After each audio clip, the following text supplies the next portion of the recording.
Hello! We are on our week 9 long run of marathon training. It's nearly Christmas.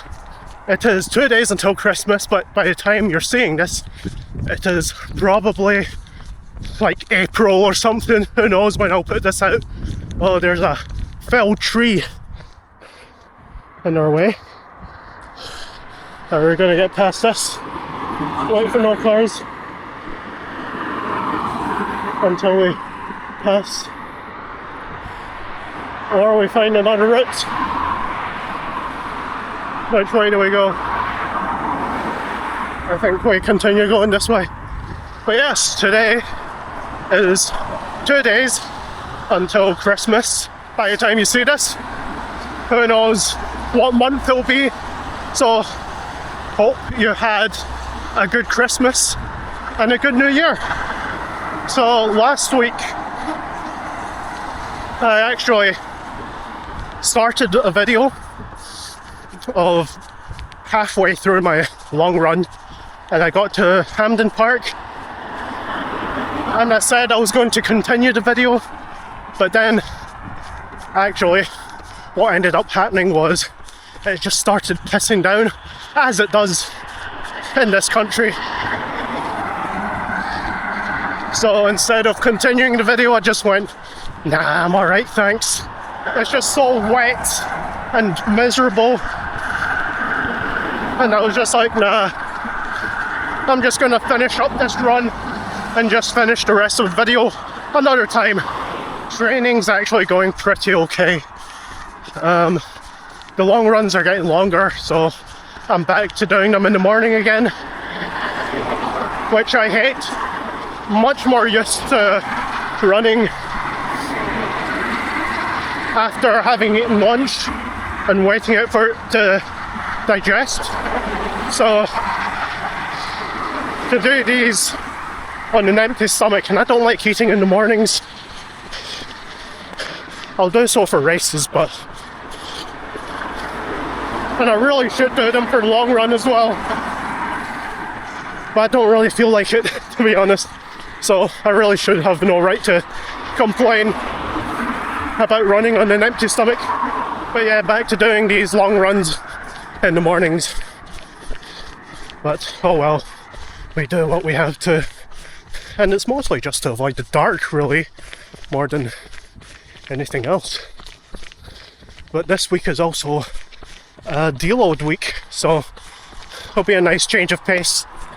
Honestly, I wouldn't even mind getting up in the morning for a run if it was a warmer climate where it's cooler in the mornings, but in this bitter, wet and cold climate, it's just like, nah. Luckily,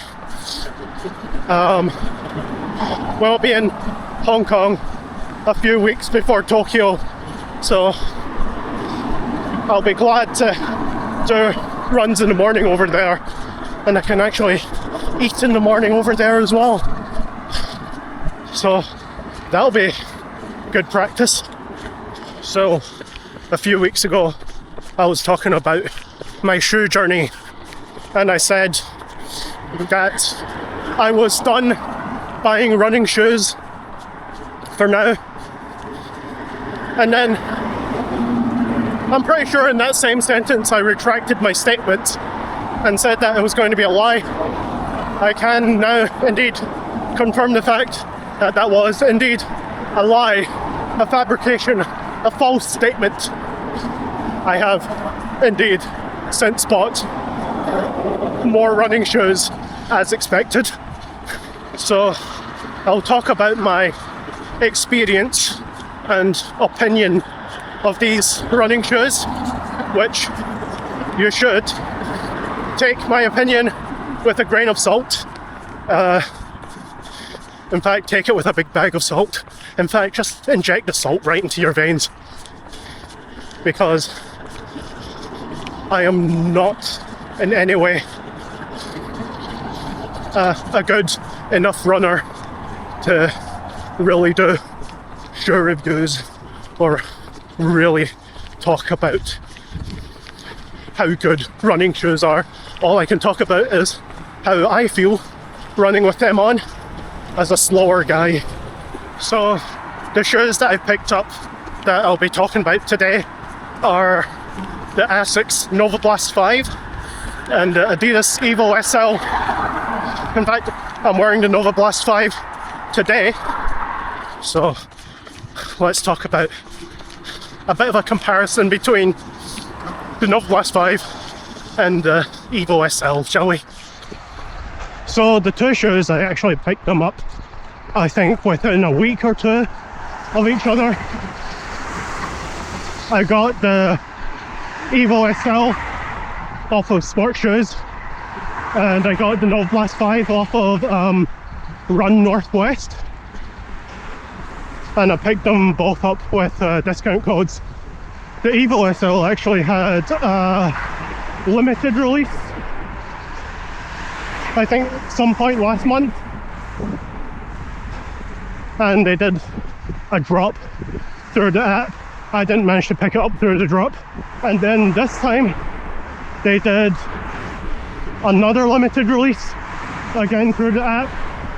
Again, I didn't manage to pick it up through that drop either, but Sports Shoes actually dropped them the night beforehand, so I managed to pick them up off of there. And the Novablast 5 I picked up pretty easily off of Run Northwest. They're pretty easily available currently even now. I know that people compare both of these shoes quite a lot as a daily trainer, but honestly I feel that these are two very, very different shoes. You could quite happily use both as daily trainers, but personally I feel like they suit different types of runs more. Fit and feel wise, what you need to know about my feet beforehand is that I have unusual feet. Well, maybe not unusual, but not too common feet. I have quite a narrow heel and quite a wide toe box, so I usually have trouble figuring out sizing for most shoes. For the Novablast 5, I picked up the UK size 9, and the Evo SL, I'm a UK size 9.5, and that's mostly due to Adidas's UK sizing, which is different than most other shoe manufacturers. But fit and feel wise, the heel of the Novablast 5 fits me a lot more because the upper is quite a bit more structured and there's quite a bit more padding around the heel of the Novablast 5, so I don't get any heel slip in my usual UK size 9. Even with a narrow heel, the padding in the heel suits me quite well, and the toe box has plenty of space for me to wriggle my toes around. The tongue is also quite well padded, so if you need to tie it tighter or you need to do heel lock placing, you can quite happily do it without choking your ankle, really.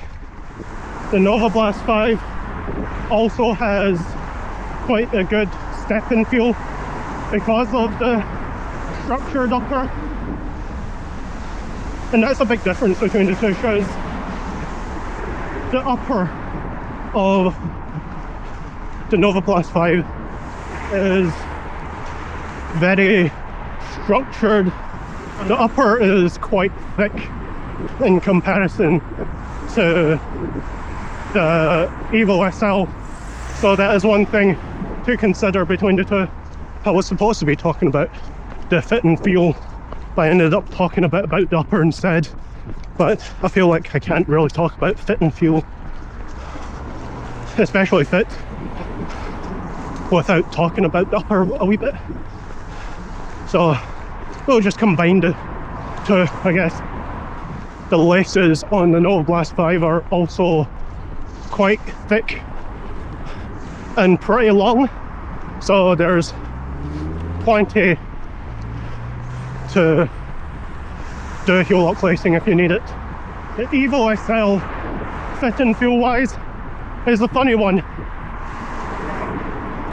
And upper wise, because it has quite a minimal upper, and that's one thing about the Evo SL. The Evo SL is quite a bit lighter than the Novablast 5, and it has quite a minimal upper.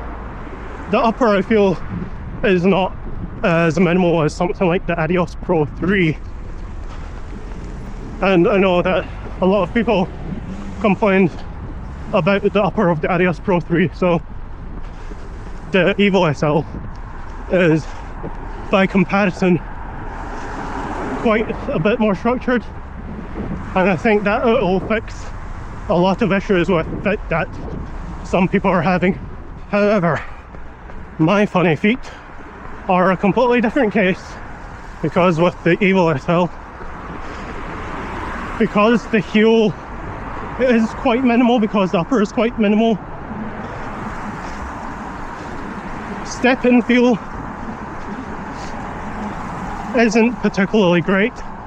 I also get a bit of heel slip with them, and you might wonder, oh, then why not just go down half a size? Well, the answer to that is that I did try half a size down, but half a size down I still get a bit of heel slip. But not only do I still get a bit of heel slip, half a size down, the toe box is a bit too narrow for my wide ass toe box, so even half a size down, still get heel slip, but I also get a crushed toe box. So 9.5 suits me better. I still get the same amount of heel slip, but without the crushed toe box.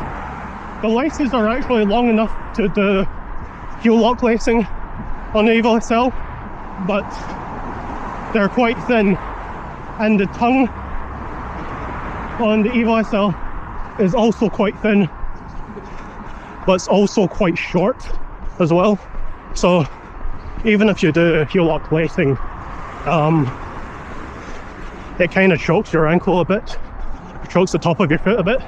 So comfort wise, on the upper at least, it just doesn't really fit my feet, sadly. What I might try doing though is do what I did with the Boston 12s when I had those, which is I changed out the laces for elastic laces, lock laces, and that actually worked out pretty alright.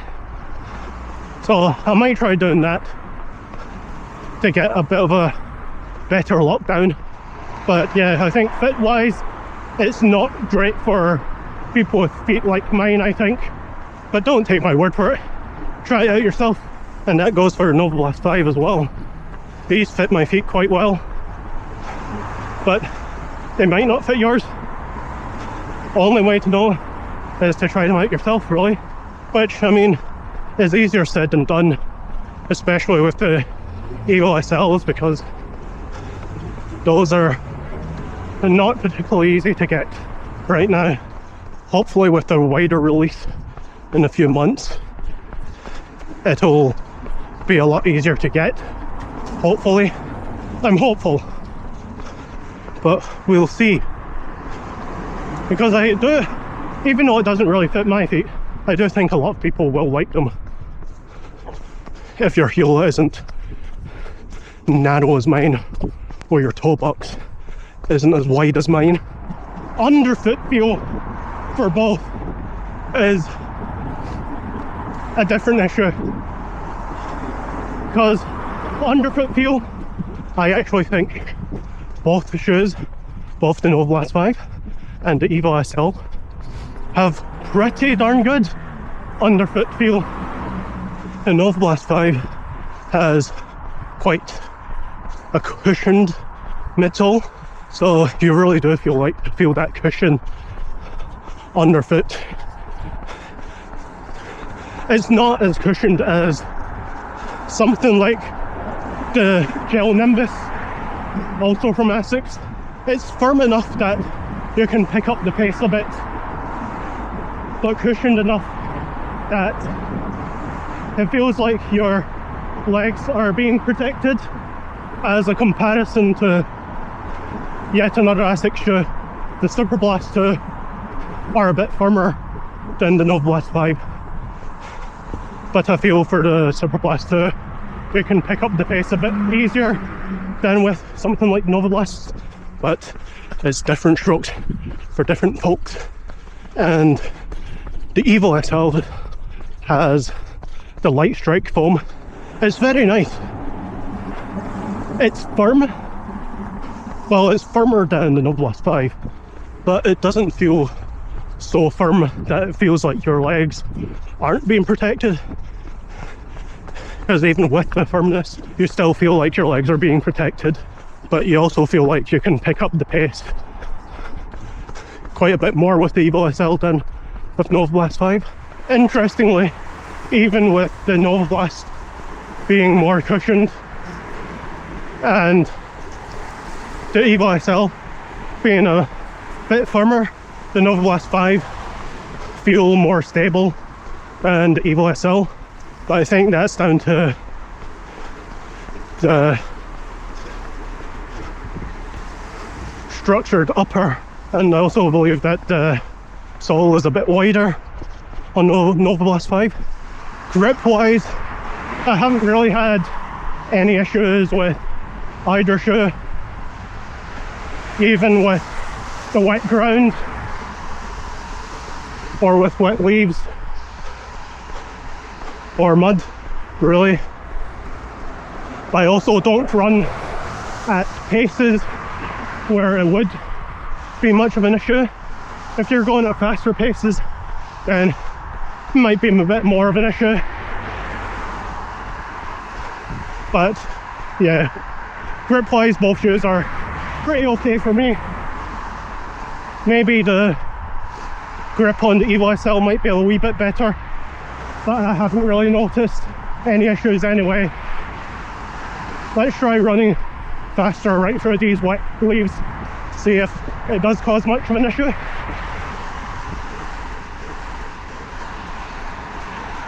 Yeah, that was about 410 kilometer pace. No real issues through those wet leaves. Maybe a bit faster will be more of an issue. And again, that was with the Novablast 5. See, the thing with the Evo SL is that it's a shoe that makes you want to go fast. With the light strike midsole and the light upper, it just makes you want to go faster than something like the Novablast 5 with its comparatively thicker upper and heavier weight. So honestly, for me, the Novablast 5 feels more suited to longer, slower miles, your recovery runs, your long runs. Feels more appropriate for the Novablast 5. Well, with the Evo SL, I'd feel I'd want to use those more for tempo sessions or speed sessions. But yeah, the Evo SL just makes you want to go fast. It's just a shame, fit-wise, for my feet. I think if they fit your feet okay, then they'd be a great shoe to have. They also look really cool. They look like you could wear them as pretty much just a casual sneaker as well. That's not to say you couldn't do your long runs or recovery runs with the Evo SL, or that you can't do tempo runs or speed sessions with the Novablast 5. You could do any of those with both shoes. It's just, for me, Novablast 5 feels better for longer, slower miles.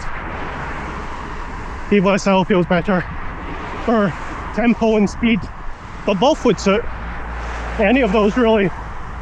The Novablast 5 aren't so heavy or cushioned that you can't pick up the pace, and the Evo SL isn't so firm and minimal that you can't do your longer, slower miles in them, because the Evo SL feels plenty protective. So which is the better shoe, you may ask? Well, it's such a subjective thing that I can only give a cop-out answer of it depends, because it will depend on your foot, how it fits, how you perceive the underfoot feel. It just really depends, and it's impossible to say which one is better without trying them on, really. Now, if you were to ask me which of the two shoes I actually prefer, well, it'd have to be Novablast 5, and that's primarily down to fit, because my narrow heels need a nice structured upper to get a good lockdown. My shoe doesn't do particularly well with minimal uppers, especially in the heel area. But yes, do with all that information what you will. Again, I'm not a fast runner, so take my opinion with a grain of salt. Anyway, we're coming up to the felled tree again. Shall we just finish up the video here with this felled tree? Felled tree in the background. What's this? We get our Novablast 5s in frame, get a good thumbnail. Oh dear. The things we do for the content. Anyway, we'll leave it there. I'll get around this. Thank you for watching. Hope everyone stays safe and healthy. And I'll finish up the rest of this run. Thank you for watching. I'll see you next time. Goodbye.